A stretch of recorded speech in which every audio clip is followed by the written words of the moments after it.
नमस्कार मित्रांनो, जिल्हा परिषद प्राथमिक शाळा हलदोला येथे दुपारच्या सुट्टीमध्ये या 1 तासामध्ये विद्यार्थ्यांना या रांगोळीच्या टूल्सच्या आधारे लेखन कसं करायचं हे शिकवण्याचा इथे प्रयत्न आम्ही करत आहोत।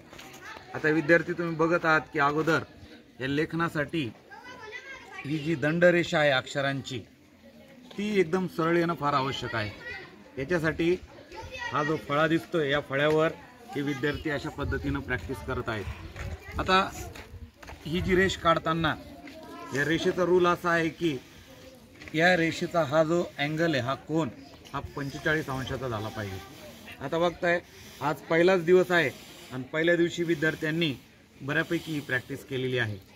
आज आम्ही सुरुवात केलेली, रोज आम्ही असं या अक्षरांचे एक एक अवयव शिकत विद्यार्थ्यांना कशा पद्धतीने हे रांगोळीचं लेखन करायचं आहे ते आम्ही शिकवणार आहोत। तर अशा पद्धतीने ज्यावेळेस त्यांना अक्षर यायला लागतील तर ही रांगोळीच्या या कॅलिग्राफीमध्ये नक्कीच पक्के होतील। याचे 2 आमचे उद्दिष्ट आहेत। एक तर विद्यार्थ्यांचं अक्षर सुधारलं पाहिजे, विद्यार्थ्यांना योग्य प्रकारे कसे अक्षराचे स्ट्रोक घ्यायचे, कशा पद्धतीनं ही दंडरेषा घ्यायची, शिरोरेषा घ्यायची हे आपण इथं शिकणार आहोत। आता तुम्ही बघत आहात की ही रांगोळी या टूल्समध्ये अशा प्रकारे भरायची आणि या रांगोळीचा फ्लो बघायचा आणि असं 45 अंशाच्या याच्यामध्ये अशा पद्धतीने रेष काढायची। बघा हा विद्यार्थी, त्याच्यानंतर ही विद्यार्थिनी इथं काढत आहे। अशा पद्धतीनं याला असं पकड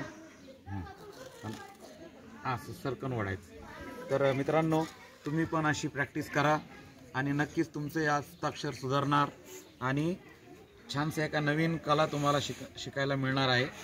तर आजच्यासाठी तुमचा होमवर्क आहे की तुम्ही 45 अंशामध्ये